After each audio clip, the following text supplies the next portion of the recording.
Hey, what's up, everybody? Welcome to the AEW Uncensored Podcast. I'm Bill. Got my boy Alan. We are the East-West Connect. We spoke last week about the Blubrry, AEW's first release action figure. Chris Jericho exclusive from when he won the world title. The whole thing with the backstage with the little cheap-ass platter they gave him. A couple bottles of Blubrry. And where the famous meme came from, a little bit of the Blubrry. Are you there? I'm here. Did you freeze? Okay. I'm sorry. I was expecting I thought you were going to follow up further with that, but yes. You looked like a mime. You were just like... I apologize. Yeah, just to let everybody know, in case I look freaking weird today, my neck is completely jacked up. I don't know what I did. I didn't wake up with it. It just happened throughout the morning. So if I look weird or just look like a mime or whatever, that's why. So yeah, it was pretty funny. I'll blame everything on my neck today. I literally thought you froze. That's how it looked. All right, so we'll get right into this. It won't be too fancy. My camera's stationary. I don't want to move it around too much. But here's the packaging. The packaging's awesome. I mean, you got to give them 10 out of 10 for the packaging. Yeah, the packaging is great. This is the back. That's awesome. It is great. It's really great. Done well. It's just so you can see the side. Wow, I could see myself in that packaging.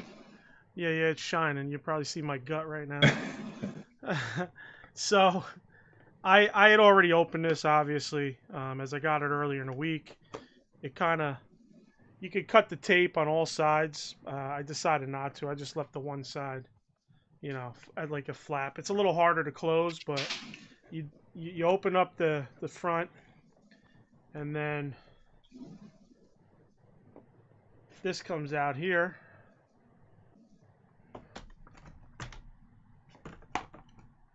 I'm not good at this. Obviously, I'm half off camera and half on camera. So this plastic piece comes out. And, wow, I really am fucking retarded here. No, it looks good. Okay, so first is a table. Now, I was very curious. I know I talked to you about this earlier. I'm curious as to why there's a crack down the table, because I get it. Yeah, you have tables that break. I am the table and everything, but I figured that this specific table was for the purposes of holding all the food and everything. It's like, why would they have a crack in that table? Well, it's multi-purpose. All right. You're not stuck with, just a plain table. You can use it for whatever. So, okay, so here's the table. All right, we'll go with the table first. Table has a crack in it, like you mentioned. It's very sturdy. Yeah. In terms of coming apart. So... there you go. It breaks apart. Sorry for those listening. The table's at a slant. Looks pretty good. The legs look good. It's very well built. There we go. Yeah, that looks good. Yeah, it's well built. I like the table. I don't really have any other tables from any other toy line, so I really don't know. Now, I don't want to pull all these out, so what I'll do is I'll give you close-ups. We got 2 solo cups. Got one there. One there. All right, then we got the Blubrry bin. Couple bottles of Blubrry. One is open, which is cool. Oh, that's pretty cool. I didn't realize they did that. Yeah, it's its own separate little thing. Then we got the olives or pomelo, whatever the fuck they're called. Mm-hmm. Got the AEW mic, which is awesome. And I believe that's right side up with the title. Title looks great. Yeah, the title's good. I'm a little disappointed. Mine has like a little thing where it goes through. It kind of has. It's hard to say. It's like gets bunched up. So when it's wrapped around, it kind of the rubber bows out the front. Oh. It's probably just a issue with mine. It might not be all of them. Okay. So got the big gold, and then you got the platter of nonsense underneath. Yo, man, that's not nonsense. That's prosciutto and salami, all that good stuff, man. That's the shit you get at like fucking ShopRite. That's right. the little pre-made. So I'm sorry about my camera work here. It's not the best. No, the stuff. I mean, it's looking decent for me as far as just being able to see what you got there. So now I pulled him out. I pulled the figure out. I didn't. He has some plastic on him still. I didn't go too deep. I took the shirt. I loosened the shirt, and I just seen the articulation inside. So here's the figure. I don't know. I'm literally right on top of it, and for some reason it's. Yeah, I'm waiting for the camera to adjust. Oh, you just had it for a minute there. There you go. There you go. There you go. So I'm not a fan of the head sculpt. No, me neither.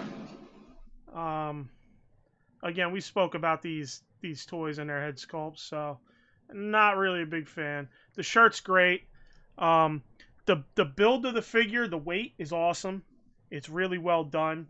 The tattoos look great. The articulation's good. You know, I don't know if like anybody who collects Mattel, the upper thigh spot, there's usually it's hard to move them sometimes, and they get stuck, and I feel like when I'm messing with them and trying to move them around that I'm going to snap the leg off. You know what I mean? These do not have that at all. These move extremely well. They move freely. You know, nothing gets caught.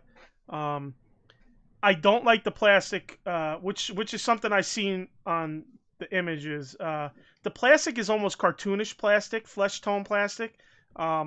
Not a fan of it. I don't like it. Mattel does a really good job with flesh tone plastic. I think they need to really work that out. Aside from the head sculpts, I think that's the second biggest drawback. I'm not a fan of the elbow joints that I'm seeing, you know? Like, they look like they're like long elbow joints. Is that like, does that give you a double, or is it one joint? No, it gives you a double. It's a double. Okay. It don't look bad, man. Not in hand. It don't really. Yeah, it looks better when he's actually doing this versus when he's straight arm. When it's open. Yeah, yes, when it's open, it doesn't look good at all. But you're right. It looks better when he's actually bending the elbow. Right. No, I understand. But it gives you that extra point of articulation. Yeah. You know. And does he have an ab crunch? The wrists spin and they go in and out. Okay. So that's. That's pretty cool. Yeah. Yeah. What did you ask me now? Does he have an ab crunch? Yes, there's an ab crunch.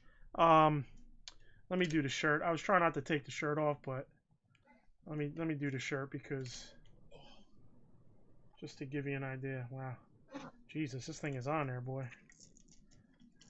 Yeah, there's an ab crunch, and the. Oh, I see. Okay. Yeah, in the back has an ab crunch. Sorry to anybody listening to this. You can fast forward through the little preview here of this. You know, it's pretty good, pretty solid. I'm a little concerned about the waist spin. There's not much left and right like there are with Mattel's, because it's got a vintage G.I. Joe concave to it. It's kind of hard to show on the thing, but it's like vintage Joes have the rounded torso at the bottom and the rounded crotch area. So it's got a little more motion up and down.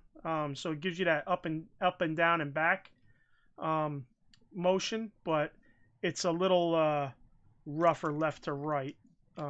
So that's the only concern with that, but not too bad. I mean, otherwise, they're ratcheted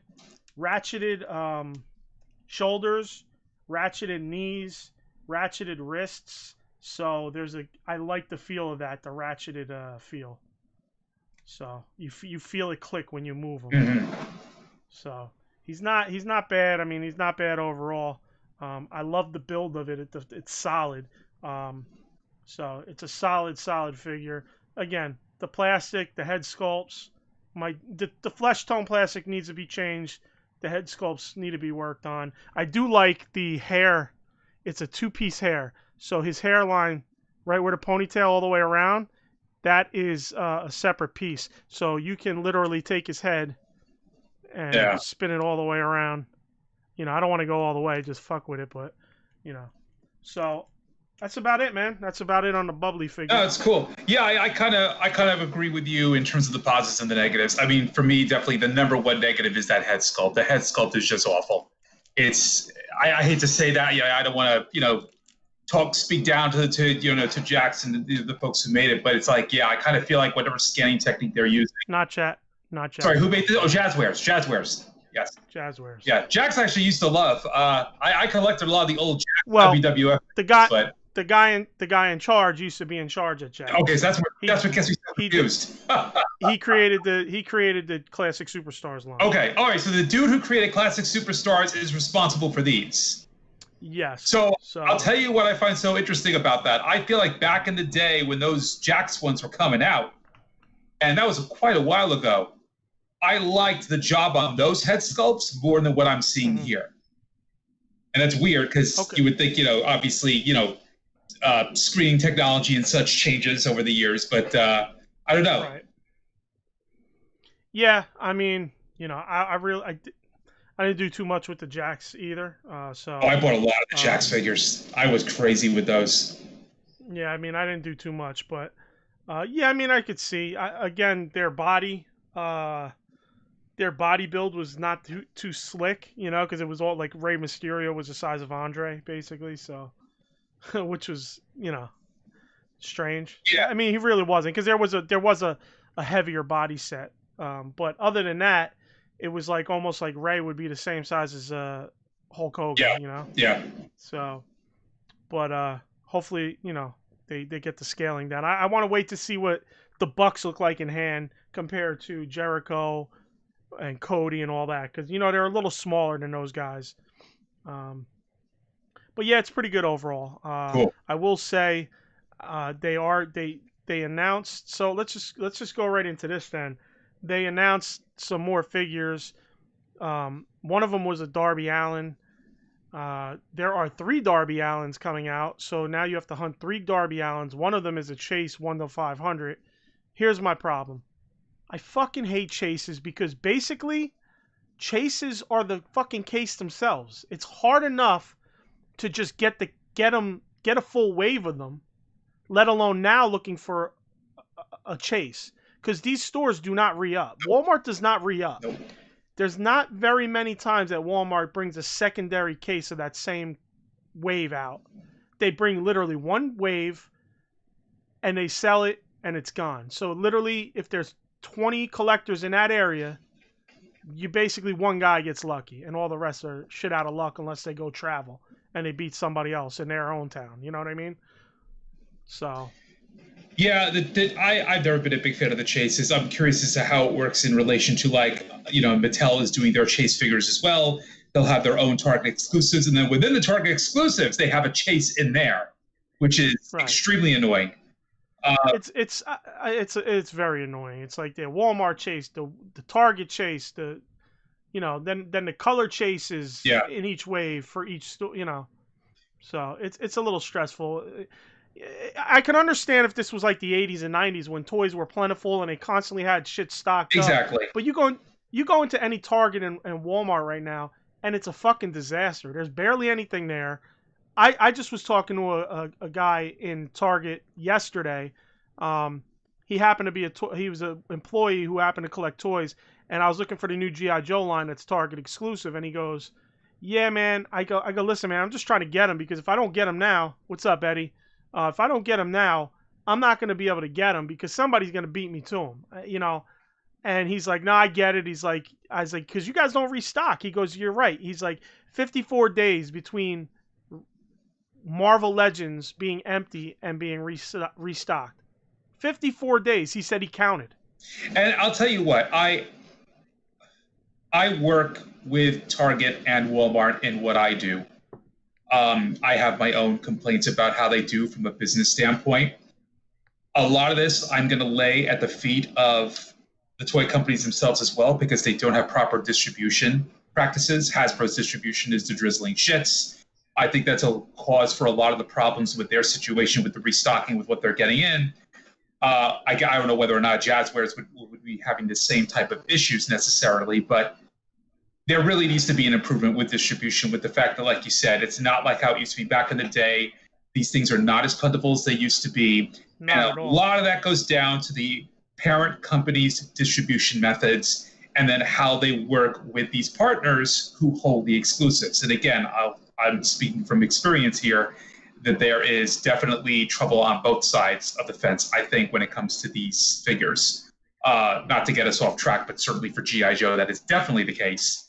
As far as Jazzwares go, I guess that's going to remain to be seen once those figures actually hit stores, how plentiful they will be, what is Jazzwares distribution, is it something where it plays into how Target and Walmart are going to reset their shelves or what have you? Because if I'm not mistaken, I mean, there's nothing at the moment from Jazzwares that's exclusive to a retailer. Is that correct?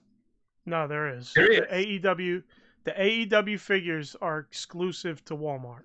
So the bubbly figure that was available on Ringside Collectibles is the only exception? That's an exclusive to Ringside. The scale ring is exclusive to Ringside. Okay. But the waves, at least for this year, the first wave, from what I understand, the first wave is Walmart exclusive. So okay. Wave 1 is Walmart exclusive, from what I understand. See, this is this is a problem now that, and again, I don't want to get us off track, but I do feel like it needs to be said. Again, speaking from experience, I do feel that the toy companies are shooting themselves in the foot, that their initial waves end up being limited like this as far as where you can pick them up, and it's not going to give them the opportunity to get traction, to get the interest that they need to continue the line.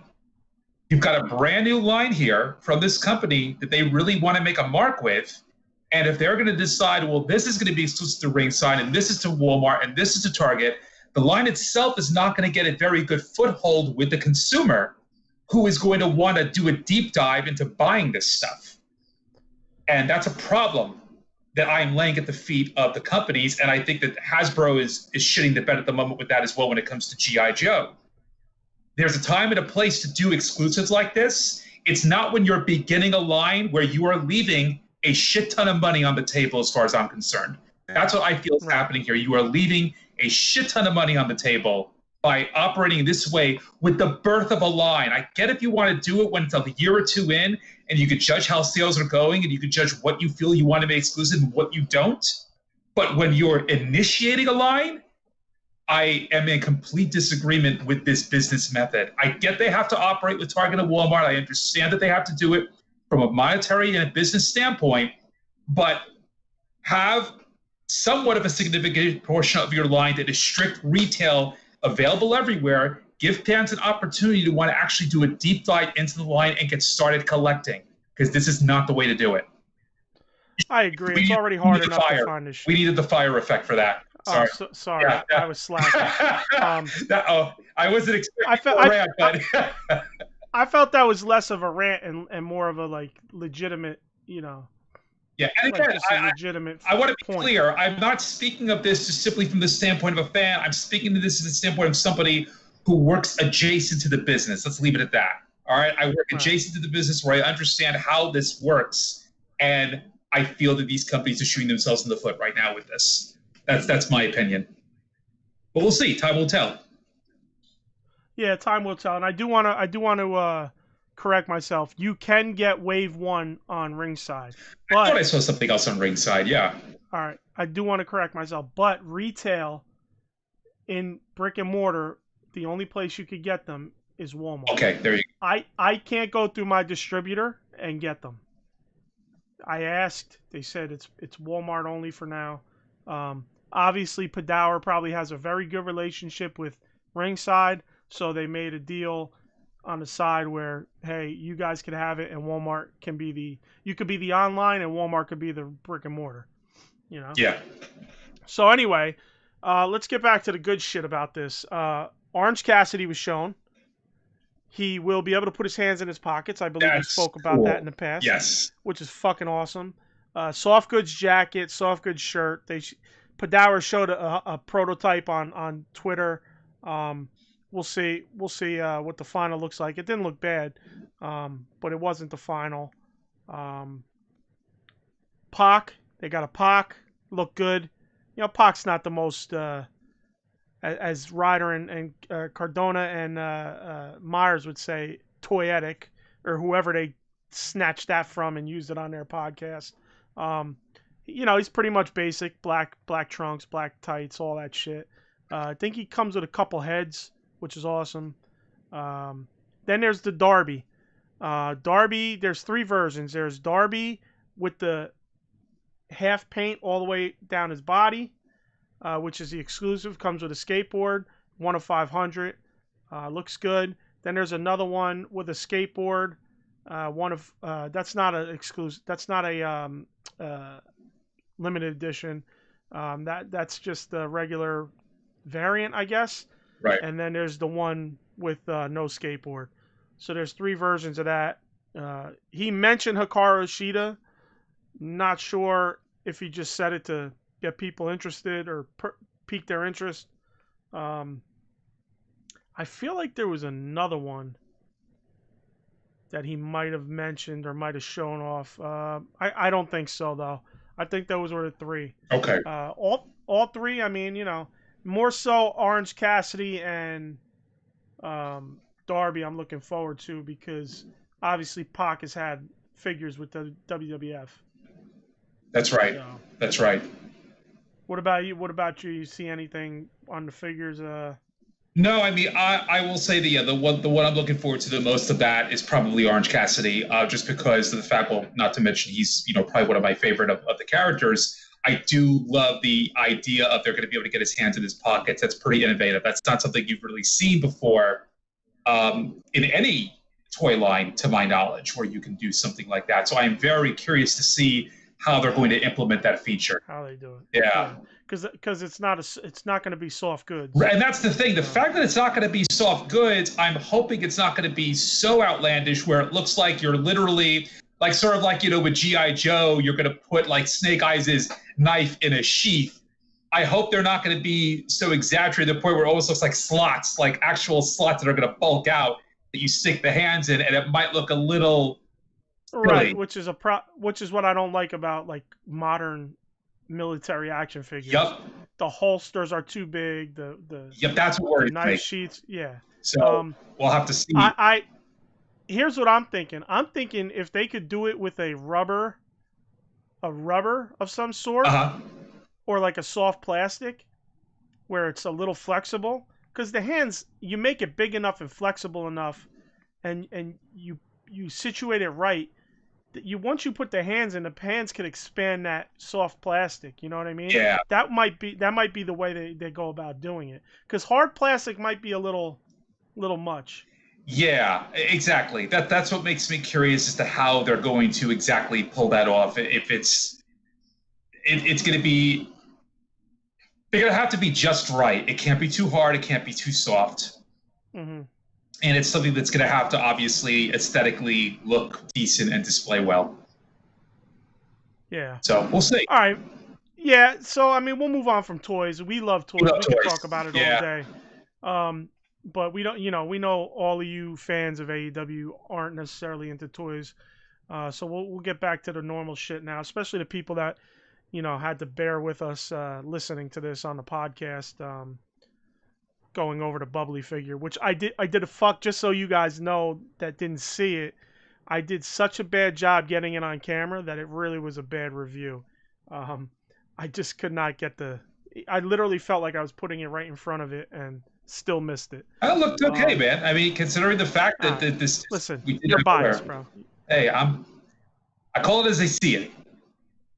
You're biased, bro. You're biased.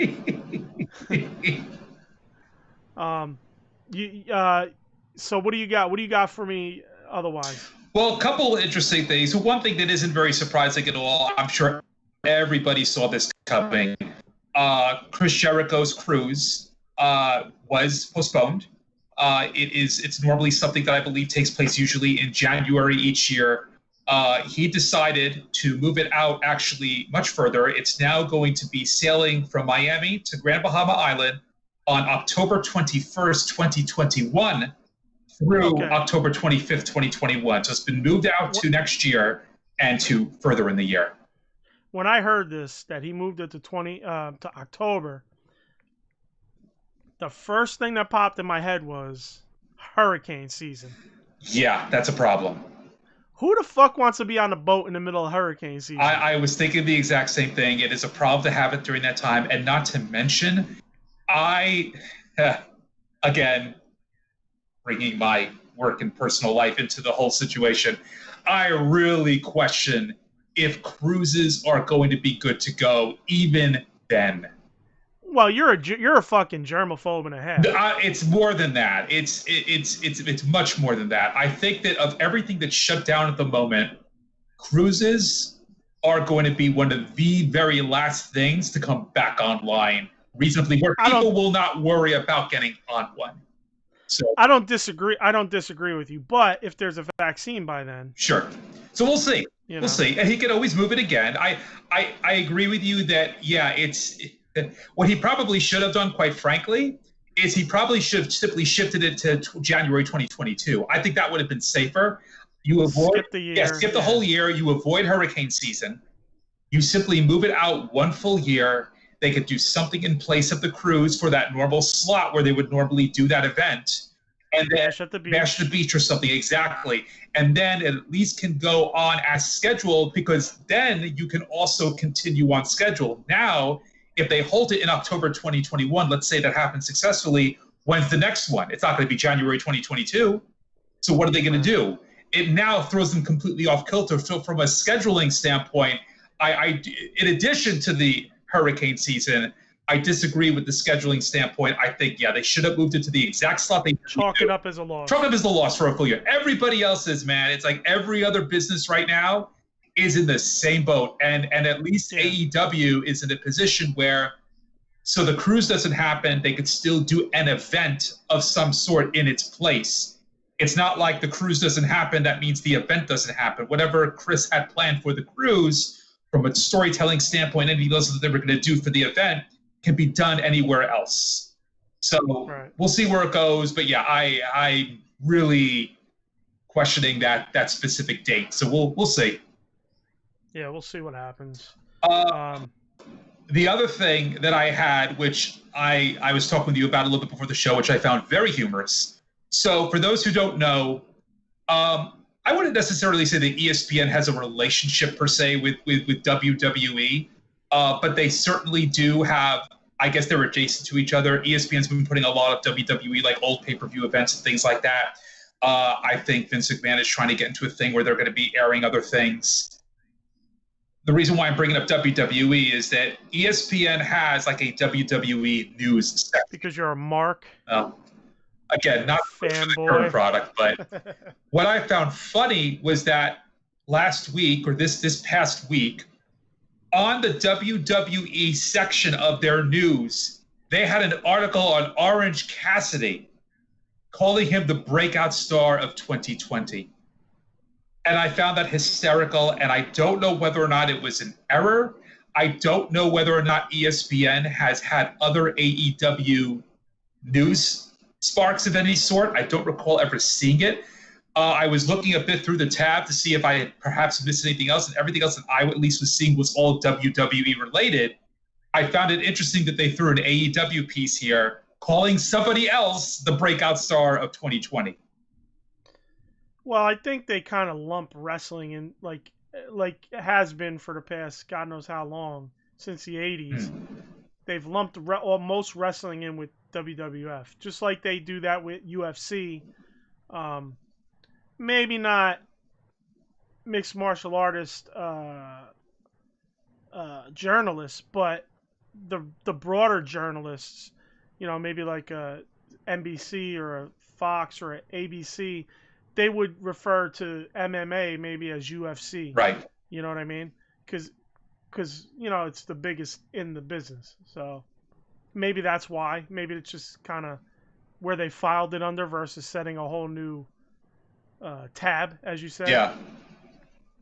But it is funny. I mean, it is funny. Yeah, it stuck out to me. And the only reason I saw it was by accident. I'm not normally on ESPN looking for this news. I go to some other like wrestling news sites and such, and they happen to have this thing showing, he was a breakout star. I was like, oh, let me click on this. And I was surprised when it brought me to ESPN's site and to the WWE tag. It was very surreal seeing it, Yeah.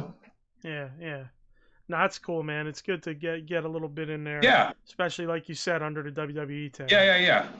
So if nothing else, it'll bring some interest and generate some publicity. All right, so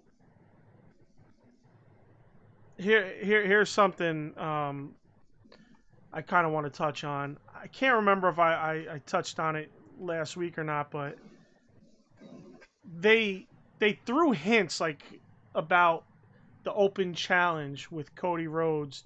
It was almost like you didn't know who it was. They didn't go into the week. They didn't leave letting you know who was going to be the next person. And then they decide, oh, he's one of the top indie guys. One of the top indie guys. It's almost like, why do you even have to say it? Just let it happen. You know, you're gonna. I don't know. I feel like you're kind of just giving away, even though you're not telling the person, you're taking away a little bit of the surprise aspect, in my opinion. Maybe I'm being a little too hard, maybe I'm not, but I just feel like let it play out, let it fucking come to fruition. Don't even give a hint. If you're not gonna say who it is, don't even give a hint. Yeah. You know, and that kind of rolls into going into this coming week. They already gave out it's going to be the dude Warhorse. Again, I don't know why you would tell the people who, you know, it's going to be Warhorse. Right.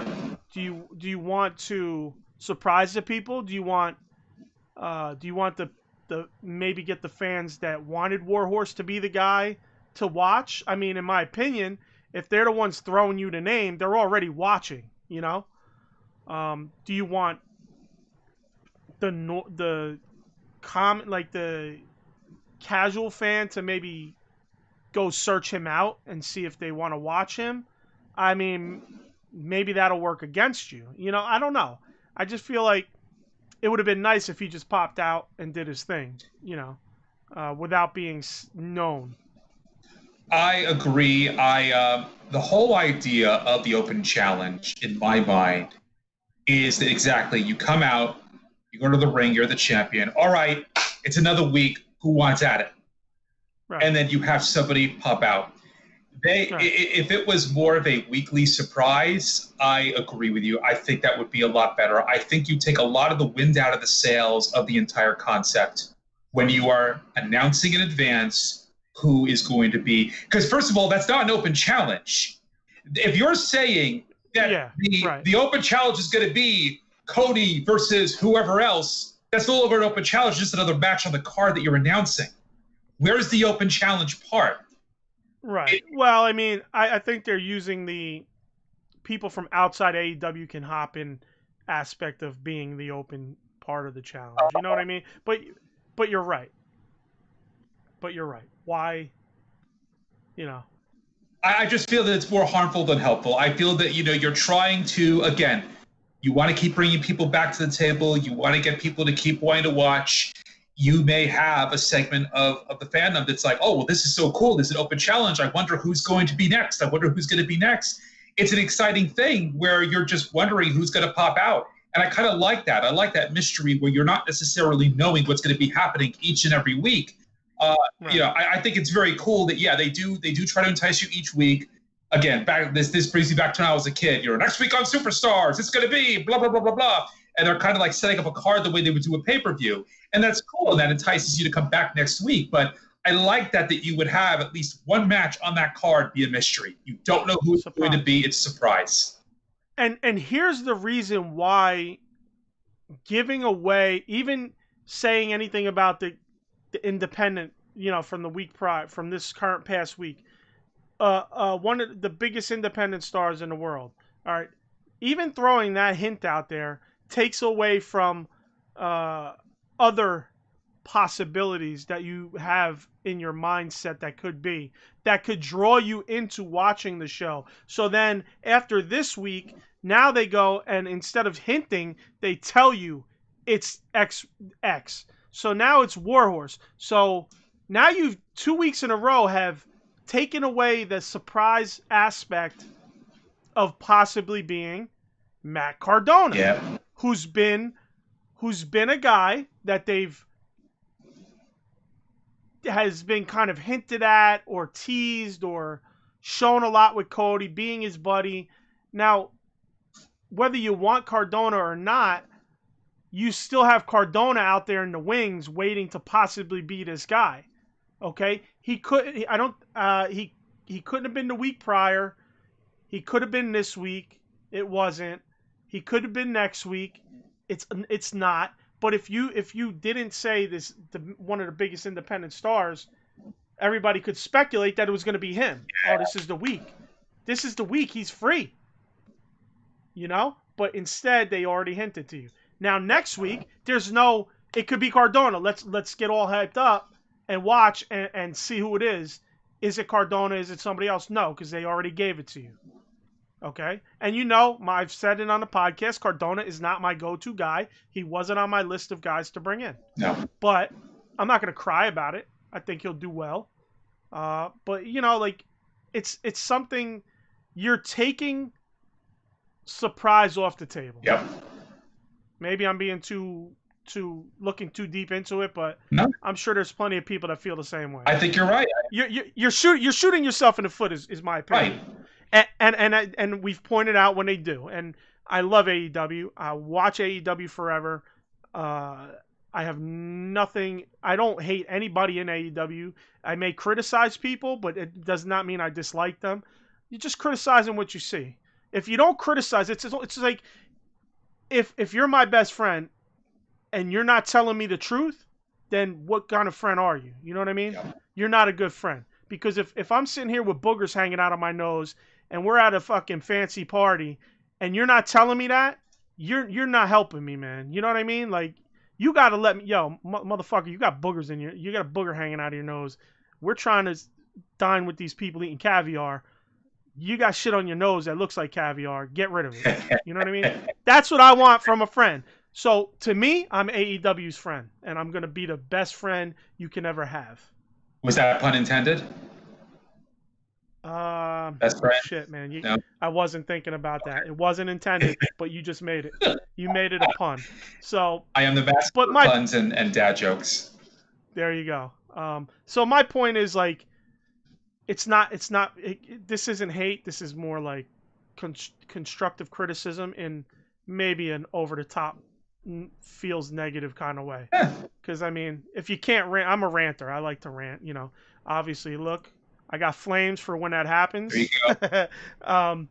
So thanks to Alan's great idea from last week. But, you know. But, no, I mean, that was one of the things that kind of caught my attention and something that I thought definitely needed to kind of be touched upon. I also want to... last week we were speaking about the guy who does the toe over. He tries to toe the opponent over. The opponent's on his back or on his stomach, and he tries to. And as he passes over him, he pulls his toe along to flip him over. Yep. It's Mark Quinn. I remembered who it was one day, and I made sure to take a note of it. It's Mark Quinn who does that a lot, and again, it's just a stupid move that doesn't fucking work. So I just wanted to, you know, a callback from last week and get the actual wrestler's name in there. You got anything else miscellaneous? I got one more. You know, I wanted Brian Myers in AEW. It looks like he is now with Impact.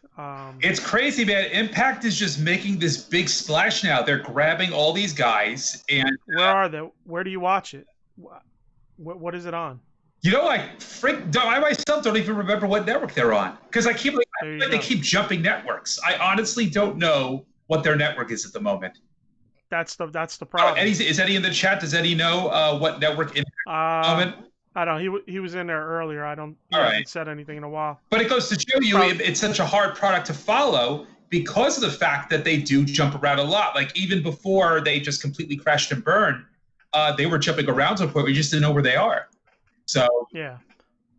I'll say that if I don't know that these guys are technically signed. I thought I read something where it didn't sound like EC3 had signed an actual contract, Heath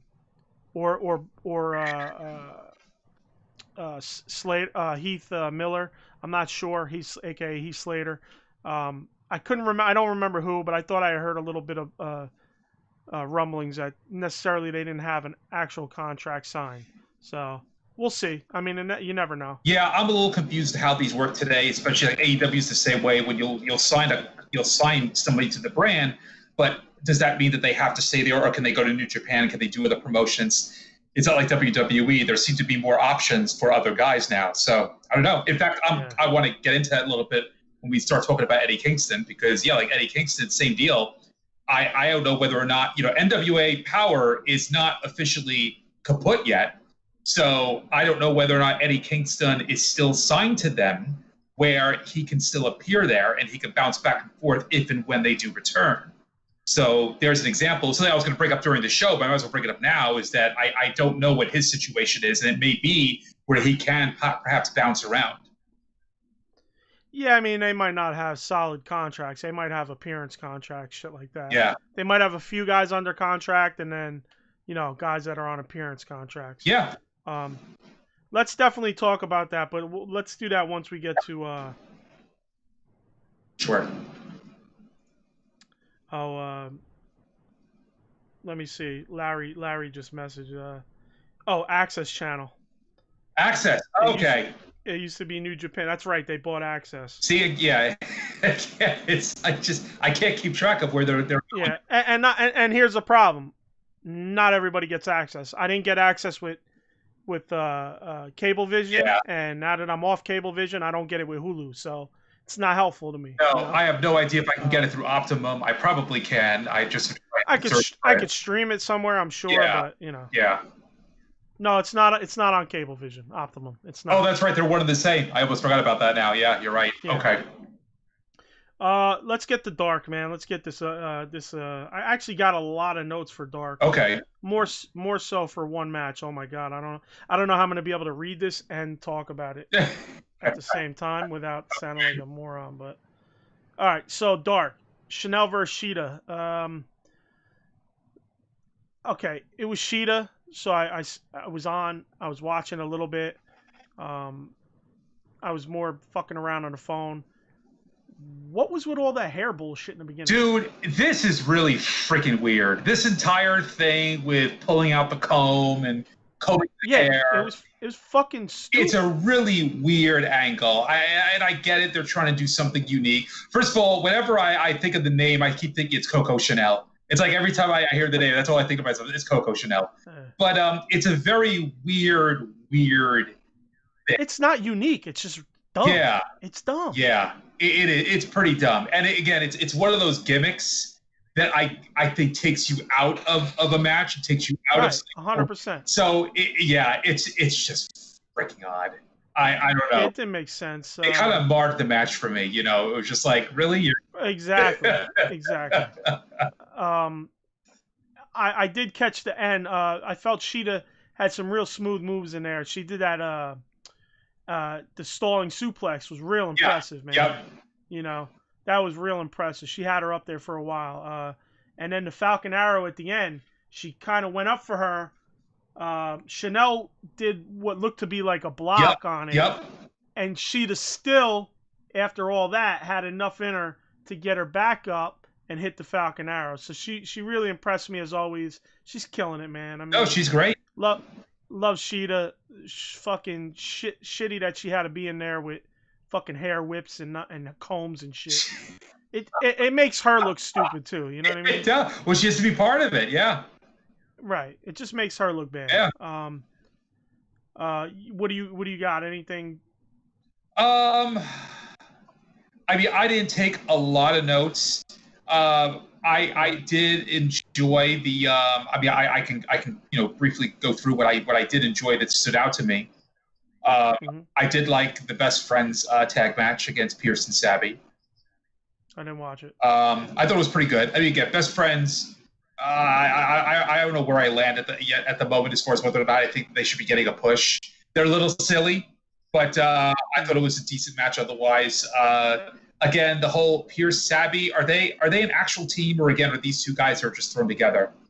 I don't know. No, so I don't really know. And the only reason I'm bringing this up is because again, I try to have continuity with what we're talking about throughout these shows. And this again goes to my constant note that they have too many makeshift tag teams where you're just they're just jobbers. So I don't look at them any way but jobbers. Okay, so all right, fair enough. You got to look at it in that frame of mind. Yeah. You know what I mean? They're not really a tag team. They're just jobbers. Fair enough. You know, here's the thing. Next week, Dark is going to be all top matches. Yeah, I saw that. That should be pretty. It's almost like another Dynamite show. Right. So it's going to be great. Yeah. So all right, go ahead. I didn't mean to cut you off and stomp on you. No, that's fine. I just think you got to like kind of look at that like. It's just jobbers. That's their job. Yeah. They're just whether they're a tag team or not. It's just that's what they're there for. Okay. Take the loss. And I enjoyed the last match again. This is a tag match. It's Avalon and Cutler butchering the Blade. Thanks to Red Andrews for subscribing, man. We appreciate it. Thank you. But go ahead. Yeah. No, let's talk about Butcher and the Blade last, because I got a couple things in between. Oh, go for it. You got anything else in between there? Or? The only other notes I really took was, I think we've talked about this before. I enjoy seeing Scorpio Sky going solo. Yeah, I didn't watch the match, but I expect what it was, so I didn't watch. Yeah, it was it was good. It was nothing completely out. I know what Sky's capable of. Exactly. I love Sky. Exactly. So I didn't feel like I had to watch him beat up a job. Okay, I liked it from the standpoint that I do enjoy Scorpio Sky. I know you and I have discussed on this program that we like to see him go solo. And he is now. He is now, and so this was a good showcase, I think, of that. Really. So yeah, those are my biggest notes that I took away from the program. All right, well, I've been thinking about this Hobbs guy, right, for like 3 weeks now. I've been like, let me see how he looks. So Starks versus Hobbs. This Starks guy, I'm not a big fan. He's okay, but he's got a couple weird things he does, facials and shit that kind of throw me off for not really getting behind them. Yeah. So anyway, I got Hobbs. I finally get to see him. Not impressed. That's all I'll say. He's a big guy. He's actually not too tall. I thought he was taller. Starks wasn't much shorter than him. Okay. He's super green. He's a wide guy. He's not as tall. He's super green. You could kind of see it.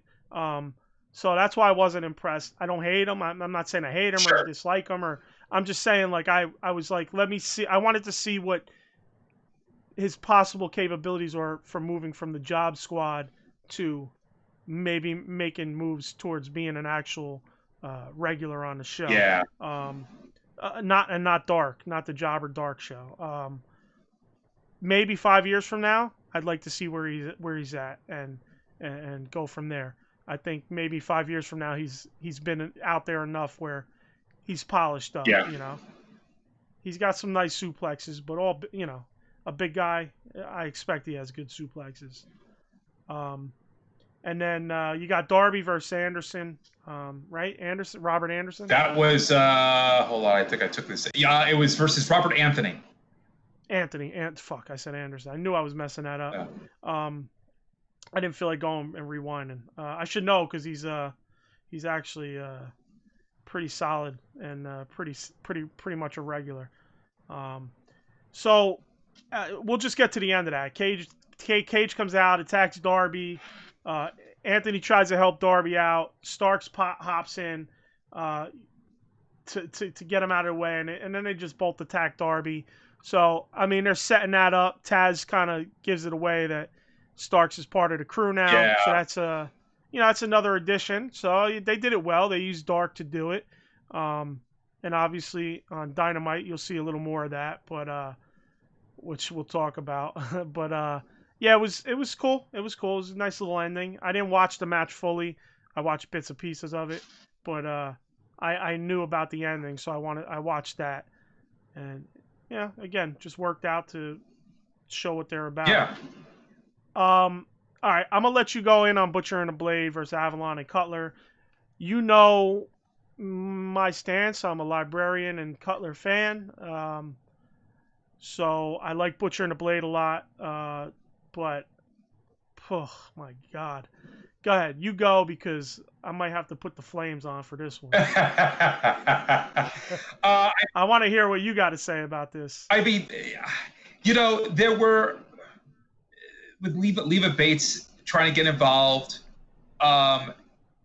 it kind of distracted me a bit, and I understand. I guess that's part of the point. It's supposed to be distracting, but I did, I it's like everything from the Butcher and the Blade. I enjoy what they do a lot. I think that they are, a great team. They're definitely one of the better teams. I don't think they get enough credit yet, at least. I'm hoping that they're going to continue to rise the ranks where they do get some more credit. But I don't know. It felt like a disjointed match. It felt like where everything that was coming from them seemed to work. And then everything else was either distracting or didn't. And then, you get some miscommunication by Avalon and Cutler. You get the finisher. And that just sets up for the showdown with the Bucks on Dynamite. But I don't know. I mean, what did you want to bring up in regard to it? Okay. I'm going to try to do this without bumbling it, whatever the fuck you want to say. Okay. I have like a paragraph and a half here. All right. So some stage spots, stage-looking spots. It just looked too stagey. I don't think I took particular. Okay. So the hot tag. You got some bad spots. Little too much staging. Then you get the hot tag.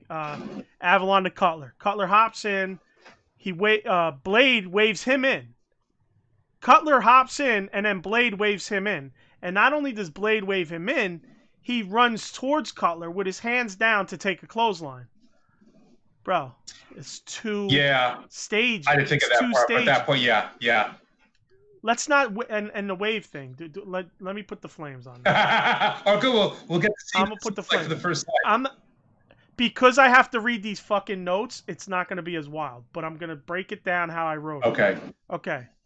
We just discussed the waving motherfuckers in, and Cutler was the one hopping in from the hot tag, yet Blade is waving Cutler in. Like, what is going on?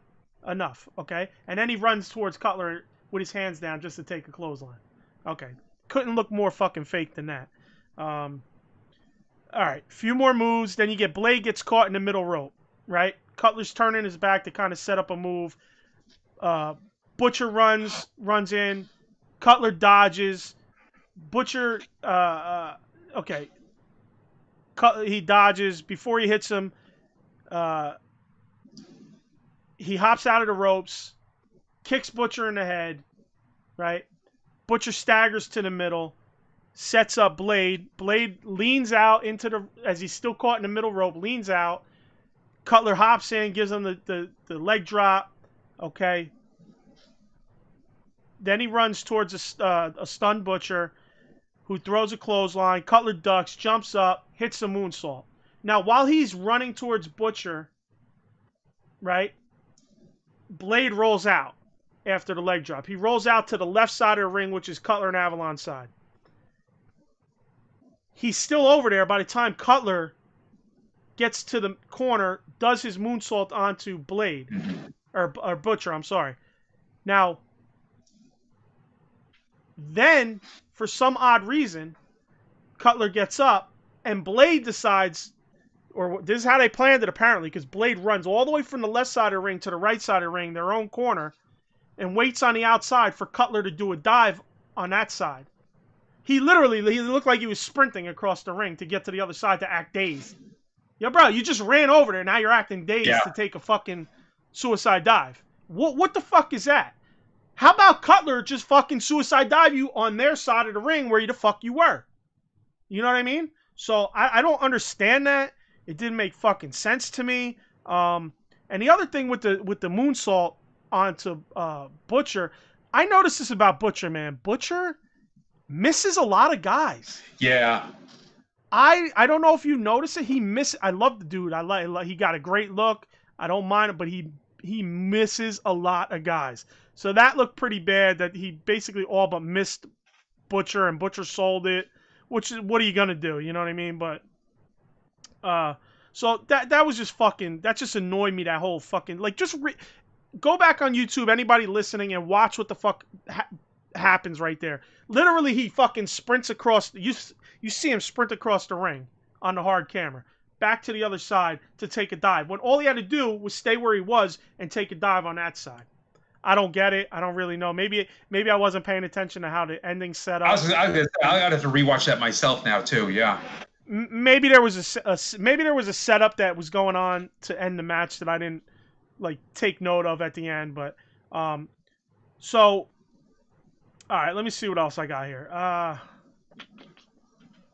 and I just kind of made mention of how he misses a lot of guys, man. He's missed a lot. Cutler took a nasty tope over the top and landed right on the concrete because Butcher missed him. Yeah. That was another spot he missed him. Like, he did that tope tag. He did the tag and the tope, and fucking, dude, Butcher completely missed him, and he just tailboned right on the concrete. I mean, that's pretty brutal. And Butcher's a big guy. Like, it's probably easier for him to catch a motherfucker. Yeah. Yeah. So, and I like Butcher, so I'm ripping him, but I mean, he deserved it after this match. And surprisingly, I didn't like how it played out, and I pretty much like Cutler in Avalon matches. So that's pretty much end my little rant there. Again, a lot of that was reading, so it was probably a little less ranty. So I'll turn the flames. I would say I didn't see your flames. I guess I'll see if it shows up in the final product, but I didn't see anything pop up. So no, you can't. I see it. Yeah. What do you mean you see it? Well, I see it on the actual video. Oh yeah, you won't see it. You won't see it on Skype. No, it's all through the back end. Well done. So all right, so let's move. Okay, my bad. I cut you off. What's your opinion on it? No, you already gave your opinion. I gave my opinion. I mean, there's a lot that I missed myself. I guess I should have been watching this more carefully too. You're making my bad. Part of Butcher though, and that could explain why they haven't risen up the ranks just yet. Then. Yeah, my bad. I went into my own little fucking world going into this. All right, let's get to Dynamite, man. So, Dynamite start off hot as fuck. Kingston comes out, obviously, cuts the promo. He sounds and looks like he sounds. You know what I mean? He's a badass. Yeah. He put it out there.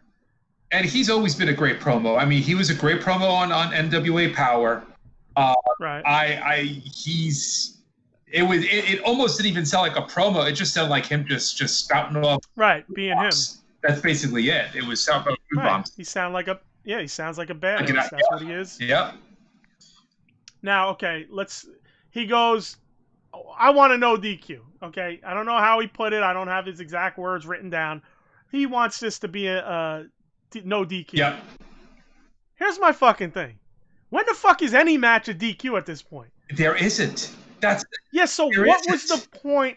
What was the point in calling for a no DQ? You don't fucking have DQs anyway. No. They need to start fucking around and setting some precedents and putting some DQs in there. Right. The only way a match has been stopped outside of pinfall or submission has been a throwing in of a towel. That was it. Yeah. So for me, it was like, that was kind of like, okay, unneeded stipulation. Yeah. But whatever. Later on it comes through. We were talking about Hogan and Hogan versus Flair. I happened to see that match pop up on Facebook, so I watched it. Yep. I want to say it was probably I don't know, probably 94, 95. Okay. So, and I was saying how Flair's chops really fucking made you feel like he was hitting some meat, Bro, Eddie Kingston got that kind of fucking chop. His punches too. His punches too got it. Yeah. Like his forearms, all that shit. You hear the thud. Yeah. I mean, he appeared to be very stiff. And it was stiff. That was a stiff fucking match, bro. So, and man, respect to Cody for that too. I mean, Cody sold very well. I got to tell you, I'll tell you what surprised me when I saw that we were going to be getting a thumbtacks bump. I thought for sure it's Kingston who's going to be taking the bump. Yes, I have my notes. Props to Cody for being the guy to take that. Holy shit. Yeah. I mean, he just stepped up and took that, and that was damn good. Good for him. That's a notch in his belt.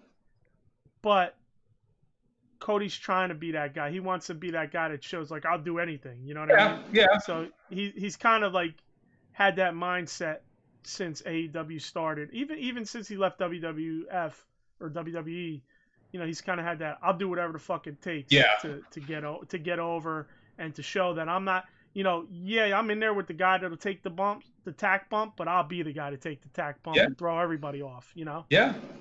It's almost like a, hey, look at me type of deal. Yeah. So, yeah. Super stiff match. Fuck, I wrote with a lot of K's. Props to Cody for taking that tack bump. I heard some people crying at the tax. It was such a good match. The tax took me out of it.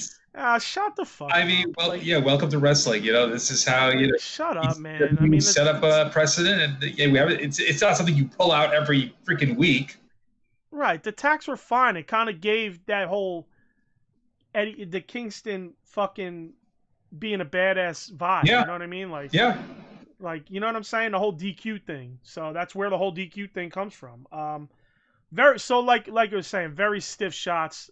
Great opening match. Great segment. The chops were brutal. The fucking thuds, the potatoes, this fucking stiff. Loved it. Stupid inside out fucking lariat. Again, I'm going to fucking keep calling that. Unless Stan Hansen comes back to life and fucking starts lariating people, stop turning inside out. I'll be honest, I wasn't very crazy by the finish that, after all this, Kingston is tapping out. I don't know. I thought, how he came in, House of Fire, coming in as tough as he did, and performing the kind of stiff match that he did, I would have preferred, I'm not saying take the title, not at all. Find another way, though, to end the match other than a submission. Well, I'll say this. He sold the leg so well throughout the whole match. He did. That it's understandable because he made you believe that the leg was so fucked up that the ending was feasible. Yeah. You know what I mean? All right. I could see it both ways, though, but I'm fine with it. Okay. Other than that, you got anything else on the match yourself? No. It was great seeing. I do hope we get to see more Kingston again. I don't know what his I hope they sign him. Is. I hope they actually sign him. And again, I don't know I don't know how much of that is connected to what the current situation is at NWA Power, because nobody seems to know at the moment what's going on. They did come out. It was originally thought that they were canceled, but then they're not. So they're on hiatus, but they're not canceled. So I don't know. You only cancel yourself. Yeah. Folded. Yeah. Folded. Yes. Yeah. Yes. Yeah, we'll see. I'd like him to be in AEW for sure. I liked what I saw. Yeah. I think him and Moxley would be a good match. Maybe even if it's down the road, you know what I mean, and not a title shot. Yep. Per se, but I think that would be a good match. Then we go to MJF and Griff Garrison. Finally got a jobber's name here. Griff Garrison. I'm telling you, it sounds like that name. I was like thinking, is he related to Biff or Griff from Back to the Future? It sounds like such a cartoony name. Griff Garrison. I don't know.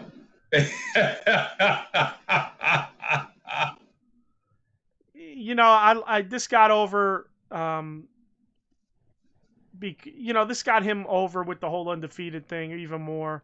Him just basically saying, I'll do what the fuck I want with you. Yeah. I'll beat you up. I'll force you to say it. You won't agree with me? Well, I'll beat you up and you're gonna have to agree with me because I beat your ass. You know what I mean? So eventually Griff says no, you lost in a tag match. Catches a couple beatings there. What do you say now?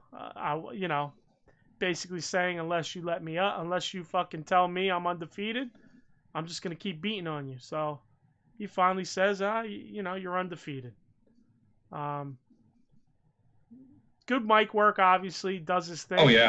Get what you need from him. He's giving you what he needs to give you to bolster his name and his character. And very. It was a good segment. Very quick aside on MJF. I don't know if you saw this. I was dying laughing. I think you may have seen this. MJF had a tweet recently where he was commenting. There was a picture of Becky Lynch hugging Shawn Michaels, and Shawn Michaels just looking disheveled as fuck. And MJF was like, kudos to Becky Lynch, making the homeless feel good. Showing her hair. It's really great to see. It's just like, that shit was great, bro. Shawn Michaels looked like he was on all the heroin. He did. Oh my God. That was fucking hilarious. By the way, you want to know what's very depressing? Sorry to just go off on this tangent, but the Heartbreak Kid, the Heartbreak Kid, Shawn Michaels, just turned 55. How old do you feel? Pretty old. And I'm older. That hurts, man. He is 55. That is crazy. But there you go. Yep. So what do you got on MJF? What's your take on that segment? No, I agree. Again, MJF is definitely an MVP. Not to do a pun with the acronyms, but MJF is MVP. I mean, He basically is going to be the guy who, outside of Jericho, I see as being the top heel of this promotion. He's essentially their Rowdy Roddy Piper. Yeah, he's the future heel, definitely, for sure. No doubt. Like for many years, he is going to be the guy at the top of the ladder. I don't think there's any doubt about that. No matter what situation you put him in, he is really enjoyable to watch. He is something to look forward to with the show, and and again, I love the way he keeps coming out in real life as well. It's great. Yeah, I like that he plays a character. He's kayfabe as fuck. It's right, and again, you don't get enough of that today. So the fact that he does that. It's refreshing. With no fail, it's really refreshing. Like you see him at shows and such with kids too. He never falters. Never falters. It doesn't matter. I almost, God forbid, you could put a kid with cancer in front of him and he'll still probably find a way to knock him down. It's incredible. He's got and this is the way it used to be. This is the way it was back in the day where you would have a heel. Again, you want to talk about a Piper, where he would never, ever break kayfabe in any kind of a public situation at all. Right. He'd be who he is. They wouldn't even ride together. They wouldn't even ride together. But yeah, it is refreshing. It's not something you see a lot at all. You don't see it at all whatsoever from WWE. It's all, he's like that last surviving glimpse of how the business used to be. So 100%. Yeah. So then we get the Britt Baker segment. She's shining, man. She's doing well. She's a future star. Once her wrestling catches up, to the character, it's gonna be fucking to the moon with her rocket shit, Yep. So, and I hope they don't put her with Shida when she gets back. It looks like people keep thinking she's gonna go with Shida when she gets back at All In, but I don't think so, because obviously they're building up this whole thing with what's her name there? Wow. Reba? No.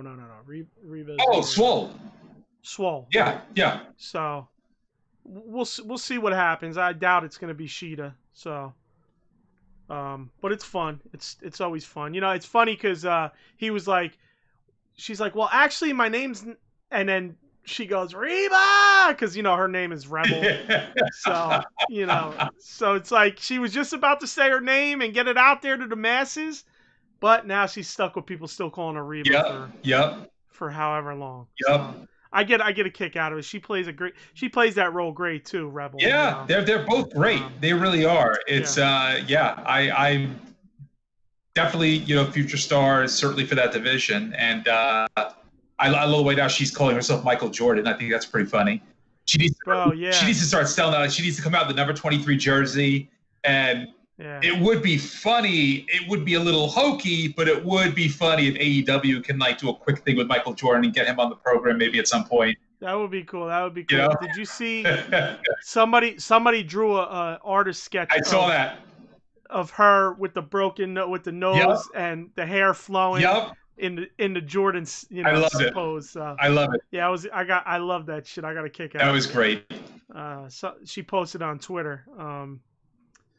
So then we get Taz. Taz comes in, decides he's gonna let us know about throwing in the towel. Blah blah blah. In my opinion, he got a little in the weeds with it. He did, and I still, again, I don't like that at all. I feel like it completely negates everything he was doing all these weeks. I get it. He wanted to protect the arm. You want to protect the arm, and yet though you're building him up and building up and building him up and trashing Moxley week after week after week. If at least this would have led to something like an actual breakup, which again I wouldn't agree with, but at least have a storyline sense for it, then I understand. It looks like they're kind of tabling that, I guess, for the moment. Maybe that's something they have in mind in the future.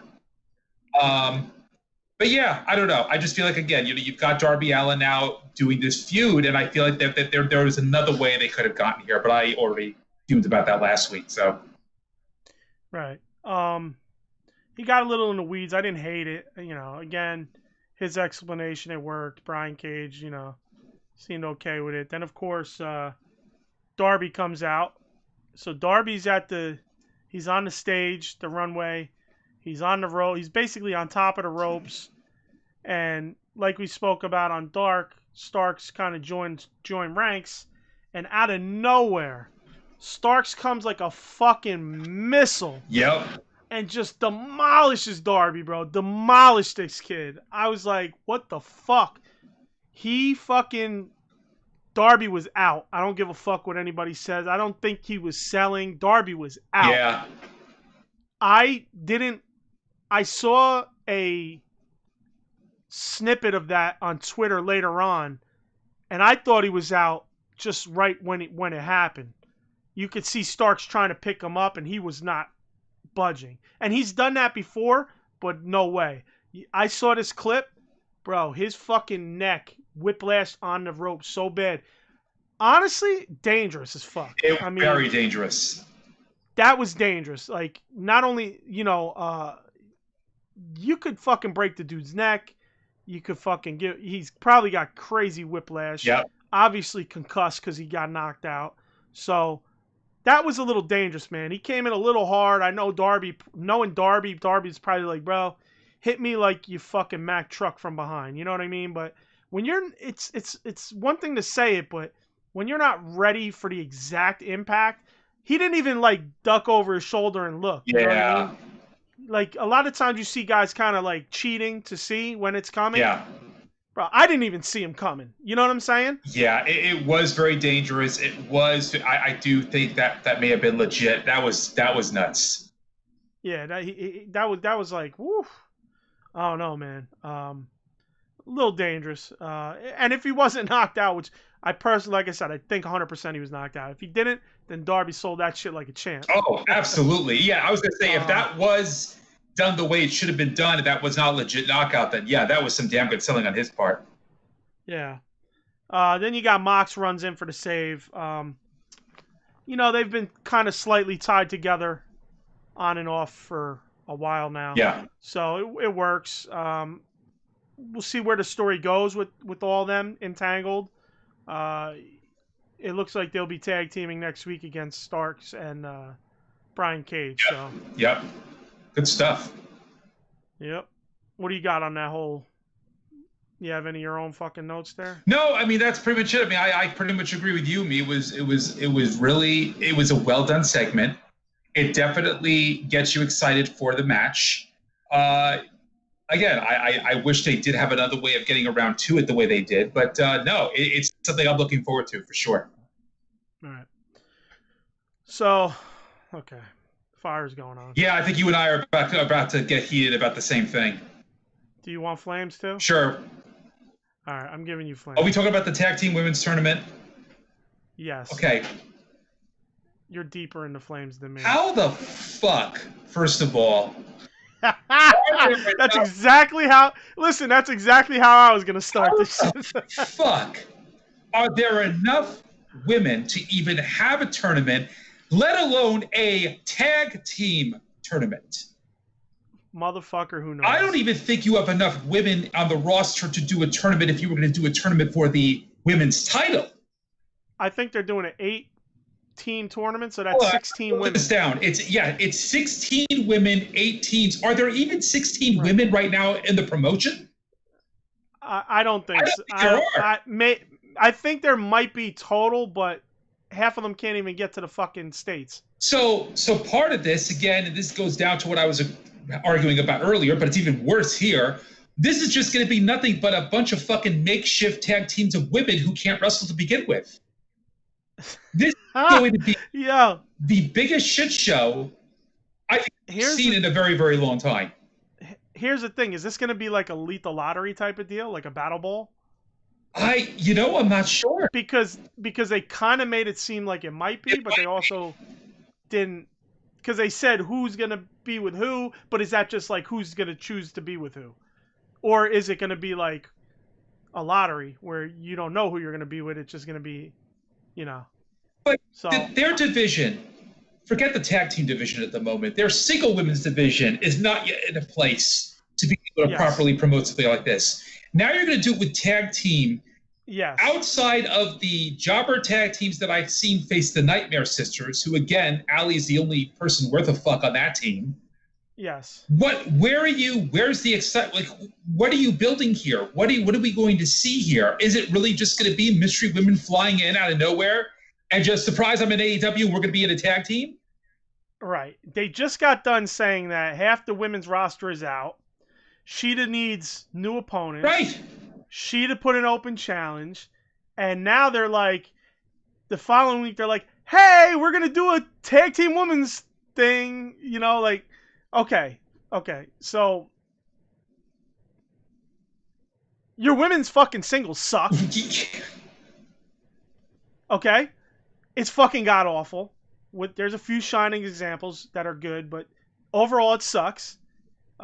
Some of the good ones aren't even there. They can't even get in the United States. No. So you're makeshifting, right? That's number one. Number two, if you're trying to make a women's tag division, fuck off. Okay? WWF just barely did it recently. And on top of that, from what I understand, they barely even do anything with it. All right? And when you don't even have enough fucking good things going on with the singles, why would you make a tag? Okay, now I'm going to rewind this to Dark. Now, I didn't put this in my notes, but I didn't think about it at the time while I was watching it. But it just came in my head now that they did the whole Dasha went and watched them working out. It was such a stupid segment. It was right. Dumb segment. So, but anyway, it goes, well, we're just trying to showcase, what's her name? Brandy. Well, we're just trying to showcase, we're known for the best men tag teams in the world. So we just want to show that we got women tag teams that can do it too. And it's like, that wasn't her words. It was about parenthetically what she was saying. Yeah, and I'm doing a very bad impersonation. I'm doing like my impersonation of everyone. So, but it's just like, wait a minute. So now I'm realizing that, oh fuck, she's saying this. Guess who's going to be? So I don't think it's going to be like a lethal lottery type of deal. I think it's going to be just teams. And guess who's going to come out of this one on top? I mean, how is it not the Nightmare Sisters? Right. Who else is it going to be? Right. I mean, there's a whole reason they've been tagging together and no one else has really had a solid tag team partner and shit like that. So, it's just another fucking stupid, contrived thing that doesn't need to happen. There's not enough people. There's not enough women to do it. Tag team women is a long way away in AEW. No offense, but it is what it is. They're already behind the 8 ball.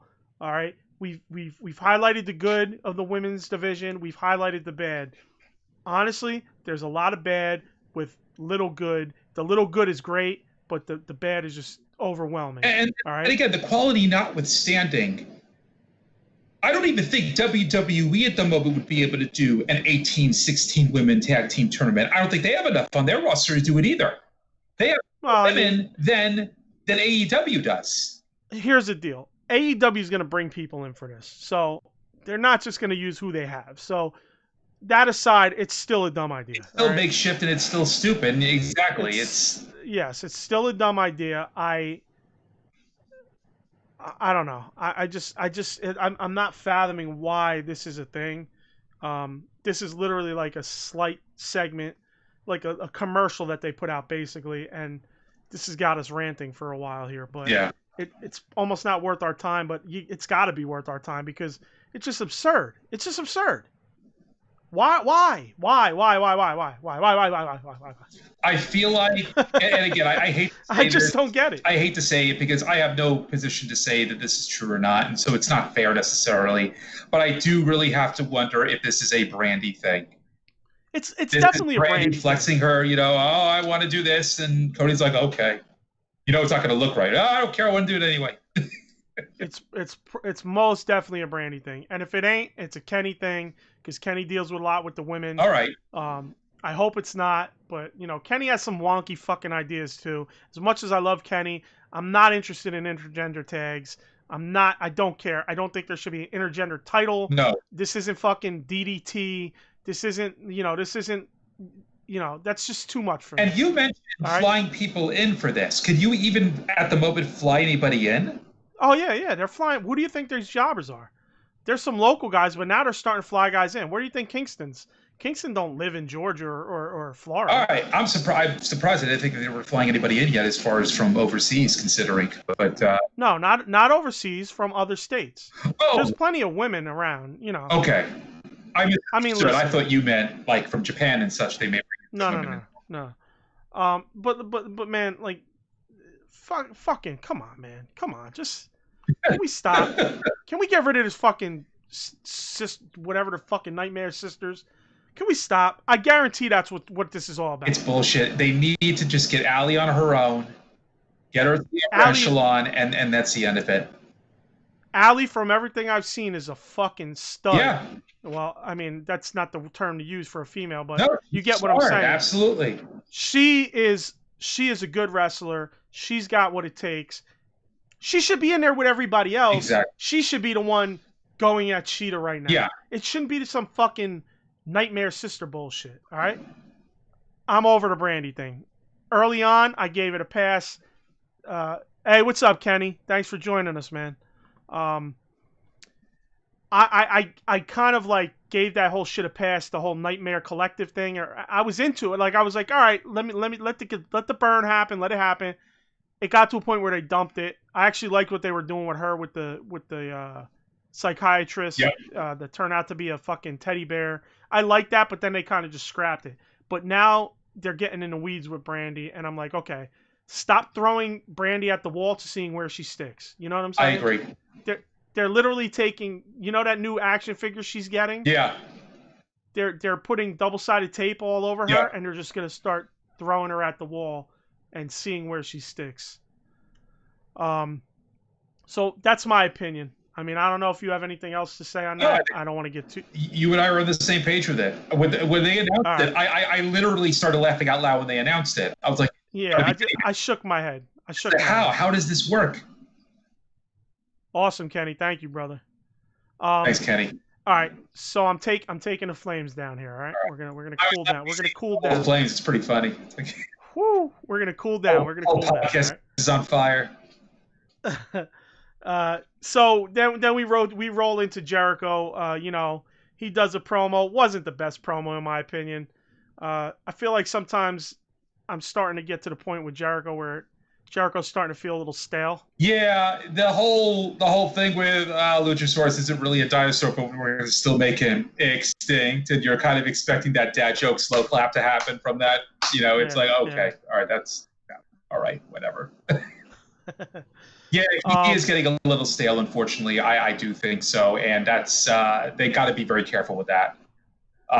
Right. It's I don't think he needs to be on TV every week. No. If you put him every 2 weeks or so. Yeah. And you build that story with Orange Cassidy. Yeah. Maybe some in between weeks and all that. And I get it. I'm sure he is signed up to be on TV every week. I'm sure that's part of what his agreement with them was. But they've got to be very careful with him because I do feel that he is going to wear thin soon.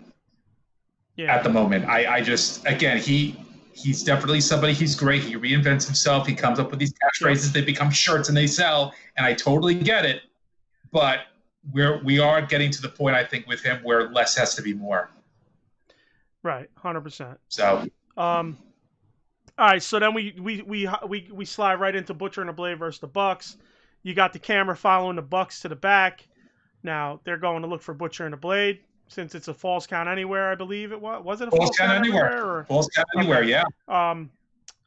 So, boom, they catch him in the kitchen, of course, doing Butcher and the Blade shit. Blade washes his hands, they take the aprons off, and then they just get right at it, man. I like how it started. I got no qualms with it. I like that they kind of just didn't start in the ring and then falls count everywhere. They kind of started outside and made their way back to the ring. You know what I mean? Yeah. So I like that. The one part that was cool was they had the U-boat. It's called the U-boat. Yes. The thing. I use them for work, so it's pretty cool because I'm used to seeing them at work. I use them for work, so it's like, oh shit, there's a U-boat, and then they use it. They fucking they I forget who was pushing. I think Blade was on it and Butcher was pushing it. I think so, yeah. And they had one of the Bucks up against the pillar, and bam, just crash into it. Buck dives out of the way, So that's pretty fun. They start, they're just brawling basically. I enjoyed the part where they were near the back of the semi, and they had the mud show sign, the A-frame sign. Yes. Did you catch that? I did. Did you catch that? I did. Yeah. That was a good little dig at Cornette. It was pretty funny. It was a very nice Easter egg. Yeah, I really got a kick out of that. I didn't. I started listening to Cornette's opinion on the match. Of course, he shit all over it because God forbid he gives the Bucks any credit on anything. No, you're never going to hear him complimenting the Bucks. No, never. So he, I didn't notice if he said it because I didn't watch the whole thing, but I wanted to see if he was going to say something about that sign. I got to check it out. I got to listen to it again. I'll have to do it myself too. I have been listening to his podcast because at least they put up in bits and pieces. That's what I was watching. But you're right. I don't know whether or not he had brought that up. I started it and then I kind of had something going on, so I didn't finish listening to the whole thing. Okay. So I don't know if he kind of mentioned it, but what's up with Matt, bro? The dude's got a perpetual rib problem. Yeah, I think Matt's had fucking bad ribs since AEW started. Yeah. And, here's the thing, all kidding aside, if that is the case, it's not so surprising because, ribs are the kind of thing where if those are hurt, they take a long time to heal. But is he selling the ribs constantly or is he really in? That's the question. I'm thinking he really might have busted ribs. And again, they said they came out of this match in bad shape. That's the rumor. But he has seemed to be this way with the ribs, and I don't think this is like a Cowboy Bob Orton with the cast kind of a thing, which I love that gimmick. That was the best. I do think he may legitimately have an issue with the ribs, and again, that wouldn't necessarily be surprising because the ribs are the kind of body part where you need to be completely inactive for ribs to get better, completely. And so if he's still, he's not out every week wrestling necessarily. But for as often as he has wrestled, since the promotion began, it wouldn't surprise me if perhaps they're just perpetually the way they are, and they're not going to get better unless he really does shut down for a while. Listen, if it's not, and it's kayfabe, you need to find a new ailment. Yeah. The back and the ribs with Matt is overdone. And if it is, I don't put it past them overdoing shit. No. They like to do that. But then at least turn it into a story. Again, going back to Bob Orton with the cast, you knew that was kayfabe, and they always brought up, it's like, why is Bob Orton still wearing that cast? He injured that arm how long ago, and he's still wearing it in every match and using it as a weapon.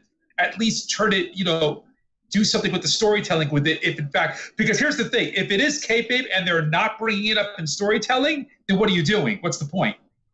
Right. There's no point to it then if you're not going to be using it as part of the story. If you're just expecting, the viewers are just going to see, he always has injured ribs and it's part of a thing. It's like, nah. Right. Yeah. Now, did you caught the part where Blade went over the ropes and completely missed the table? Yeah. My God, bro. These guys are taking some brutal fucking bumps. Yeah, they got to Cutler on Dark and that. They got to be careful. They got to be really careful. And I don't know if that's a matter of them simply not having their timing down, which is weird because they're pretty good otherwise. They They're not like a bunch of rookies. They should have their timing down. But that is mad fucking dangerous if you're going to miss a table like that clean. That's career ending right there if you do it the wrong way. You can. Yeah, he looked like he smacked his knee. Yeah. So I wouldn't be surprised at all if they did legitimately, if everybody came out of this match hurt. All that said, I do think it was a very, very entertaining match. It was definitely. The match was great, man. It was one of, if not the best tag. Because again, I know I shit on a lot of the tag matches for AEW. It might be one of, if not the best tag match I've seen so far in the promotion. From an entertainment standpoint. What about Bucks and Kenny versus Bucks versus Kenny and Hangman? That was very, very good, and maybe I would put that maybe up against it. But Lucha Brothers versus Bucks ladder match. All right, maybe not the best. I just got it. No, right. I got to shit on your dreams. You're right. Man. I got to shit on your myself dreams. Rewound. You're right. You're absolutely right. But it's up there. It was really entertaining, and outside of the botches, it's like it was. And I liked it too because this. Correct me if I'm wrong. I think this is the first time AEW has done a Falls Count Anywhere match. You know my memory. I won't say that. Okay. I think they might have done it. Okay, I didn't recall, but. Yeah, see, Kenny even said it. Kenny's like, man, that missed bump was vicious looking. He's right, 100% right, man. I was like, God, man, I thought he legit fucking smashed his knee up, So, but which is weird because how do you miscalculate the angle? It looked like I don't know how you miscalculate that angle. That's what I don't get. It's not like it was something where it looked like he could have legitimately miscalculated. It's not. That wasn't rocket science. Maybe because I forget which Buck was out there, but one of the Bucks was like, he was there and he kind of moved out of the way, so maybe that kind of threw off where he was shooting. That's true. I mean? That's a good point. That's possible. He might have had a brain fart. Yeah, that's possible. It's rough, man. I just was like, ooh, when I saw that, and I was like, yeah, he might have really hurt himself. I think that is definitely going to be making Botchamania. Oh, for sure. Bro, that chair that got tossed at Butcher, oh my God. That shit hit him good, man. That, again, heard that shit. That was stiff. Whew. Yeah. That was fucking stiff. I was like, goosh. That was very stiff. Good ending. Good ending. I liked great match, great brawl. Yeah. The ending was great. The stereo tables for the pin. Yep. Didn't hurt me at all. Didn't hurt my feelings. It played well. There was not too much waiting around, for the dives. A little bit, but not too much. But yeah, that was a fun match, man. Yeah. You got the Archer and Jake segment. Little less Jake talking, a little more Archer trying to talk. Yeah. He was like in tongues, bro. I don't know what the fuck was going on. Weird. I don't know what the hell they're doing with that. It's very, very weird. Yeah. Which is fine. Like I want him to kind of be his own guy because Jake does Jake. But, yeah. You got Jake trying to be the reins now. Jake is trying to be the choker. Right.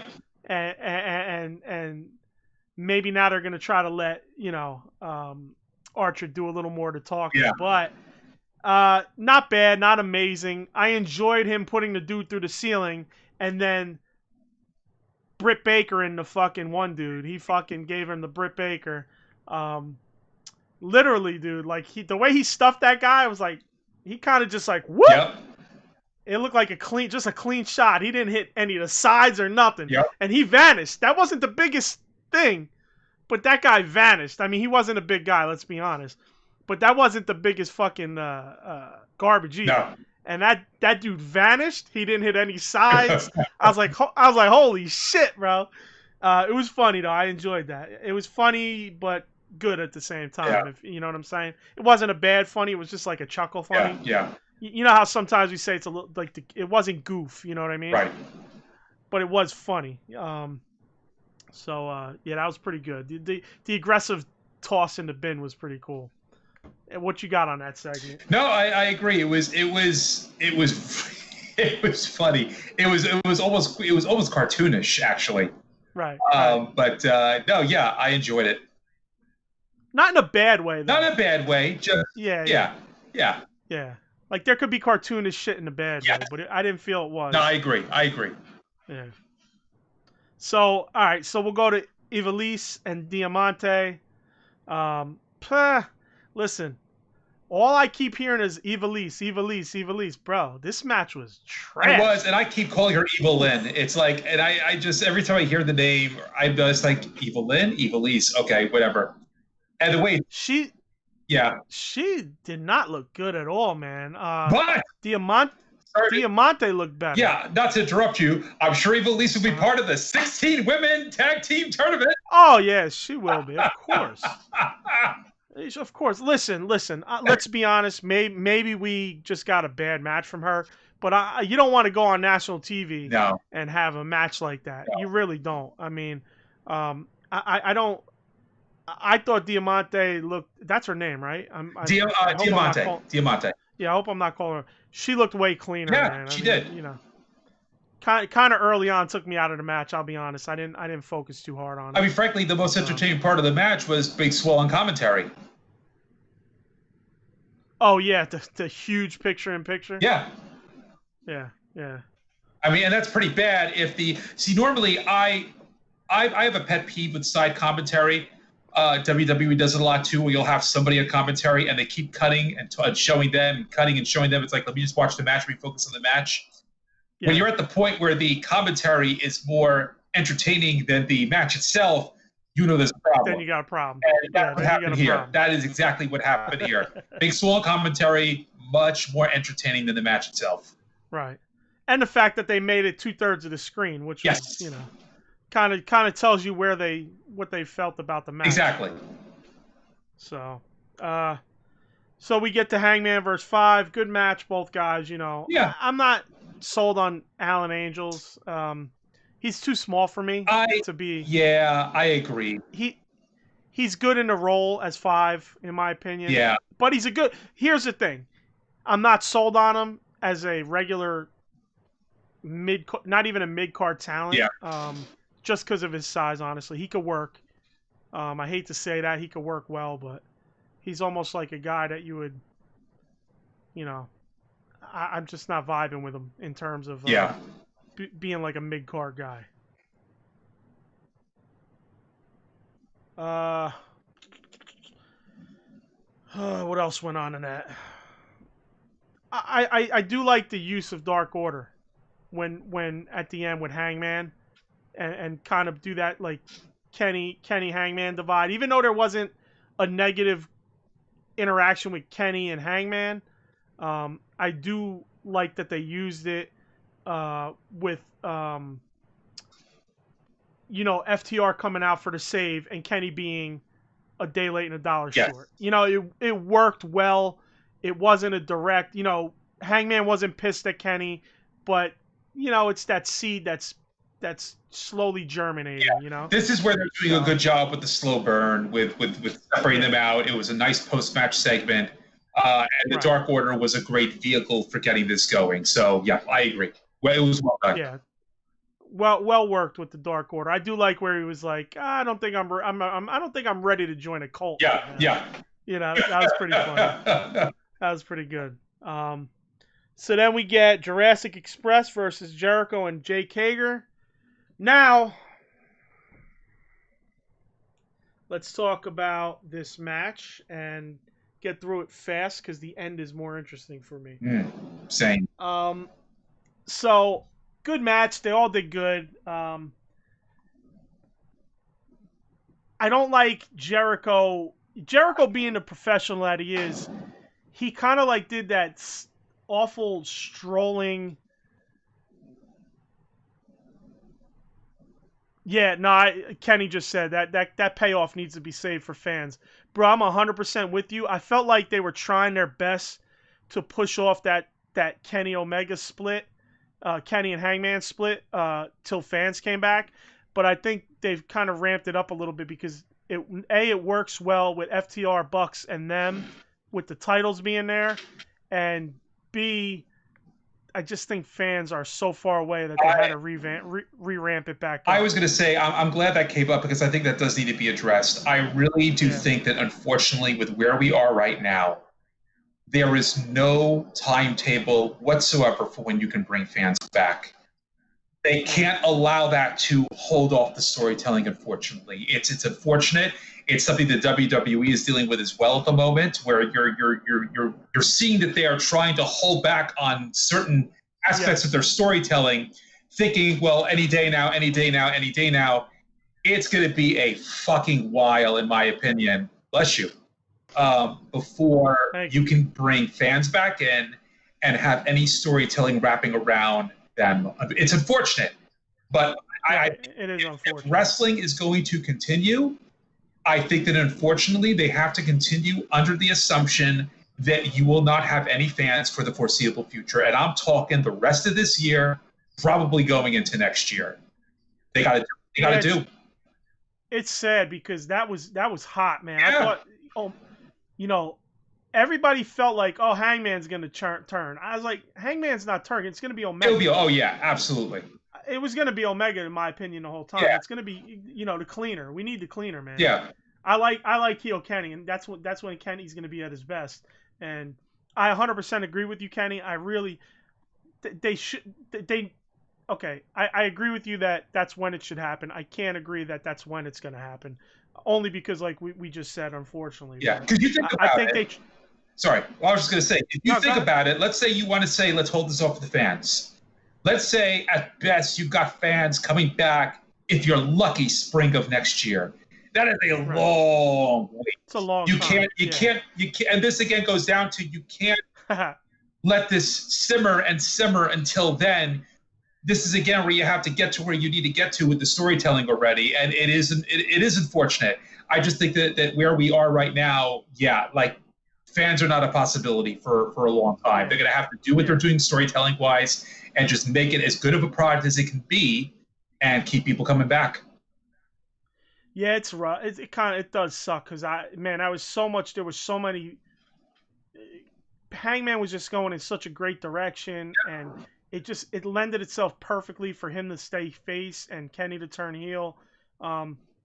So I guess they pushed it off as long as they can. So they got to kind of move forward. I mean, look, at the end of the day, wrestling doesn't work without fans. Really, it really doesn't. Right. It's simply not a model of entertainment that does its best without fans. The fans feed it. Right. The fans decide. 100%. It's not. It's unfortunate. You're either going to have to shut down altogether, or you make do with what you've got. You try to continue business to keep making money and keep bringing people in and keep people interested. And at the moment, all they can do is pretend this is a TV show. It's an actual TV show, and you're going to hit your storytelling spot in your TV show without a live studio audience necessarily. And this is unfortunately how this business is going to have to operate right now for the foreseeable future. Yeah. Sadly, a couple debuts were, kind of fucked up by this too. Oh, yeah. So, Oh yeah. We'll see. I mean, hopefully it comes back sooner than later, but it doesn't seem like they want to open this shit up. But all right, so let's get back to this match. Like I was saying, the thing with the Jericho, I was a little disappointed being that he's such a vet that he did this random stroll over into the double choke slam. Yeah.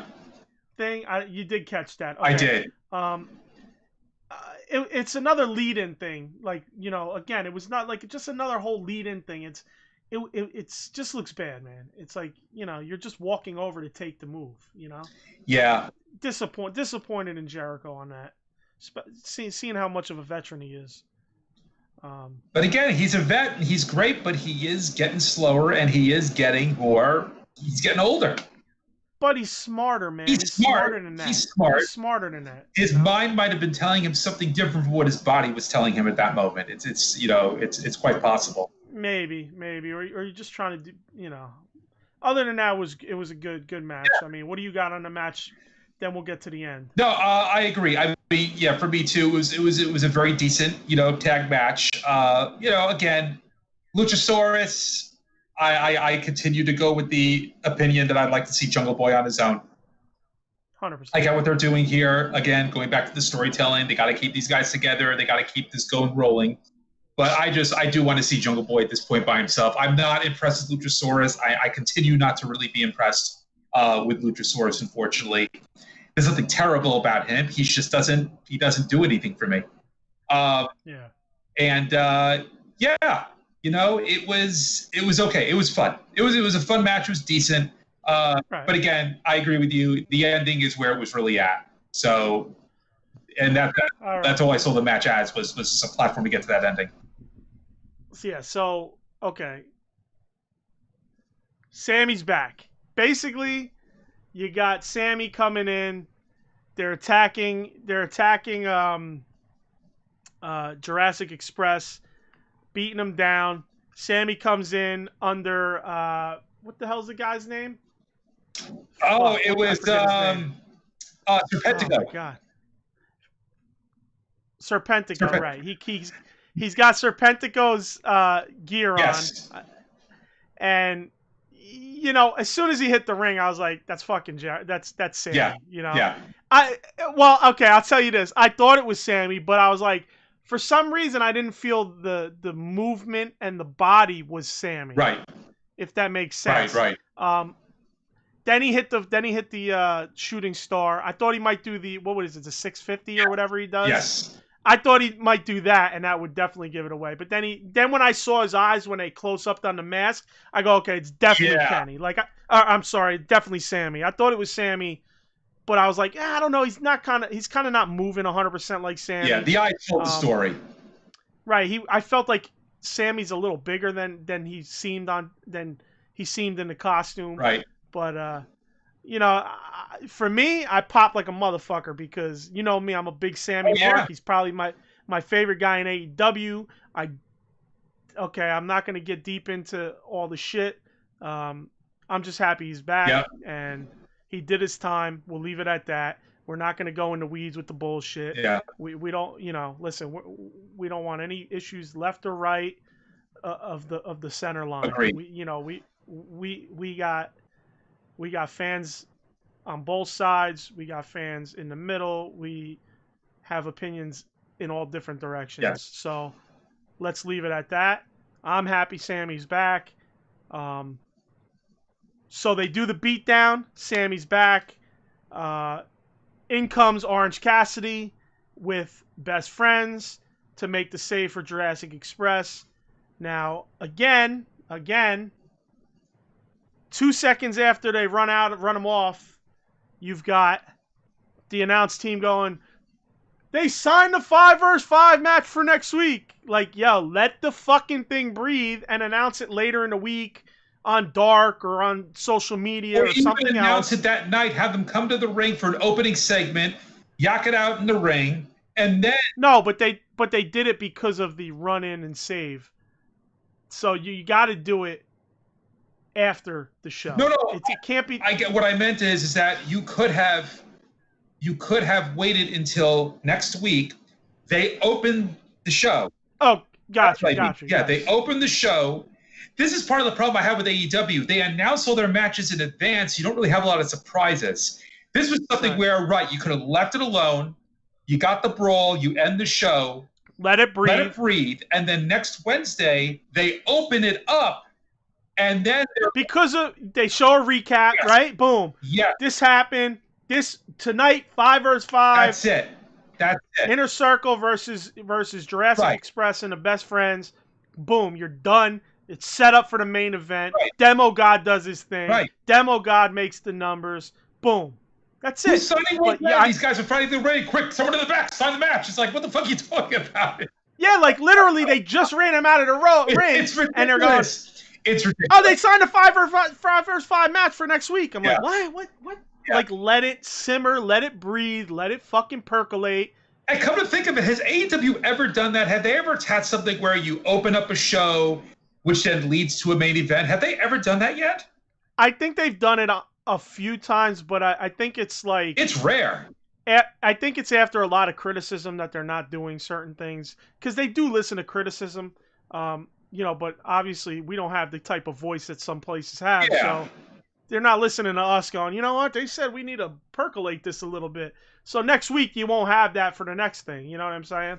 But I just feel, again, there's little balls that they drop. And that's one of the little balls that we mentioned, I guess 2-3 weeks ago now. Yes. They did something similar where they just dropped the ball instead of percolating it or building it or letting it sit and lie as it is. And like you said, coming in early in a show on next Wednesday and saying, this happened last week, showing a quick clip, and then, we signed a match X versus X for the main event tonight, I mean, or later in the show. That is an old formula that has worked for both WCW and WWF. You would open shows, you'd have a segment of the ring, people would come out, people would jaw, and then you would have a match signed for that night's main event. It is a formula that works. Listen, you don't want WWF formula. I'll tell you that much. Well, but I'm just saying, that is a formula that they have shared with WCW in the past. I'm not saying it happens now. It doesn't happen now as much as it used to. But I'm talking back in the 90s, they did that. Okay, right. You want to stay away from a lot of like the WWE current formula shit. Yeah. But there's also, like you just said, that's perfect. Exactly what you said. I misunderstood what you meant, but what you said was perfect. Easy to come in the following week and say, this is signed because of this. This happened last week, and they show a replay. Blah blah blah. At this point, I'm beating a dead horse, but I just think another drop ball in their on their side of the field. Yep, so, I agree. Little things like that. We call it. We don't hate them, but we got to call them when they're there.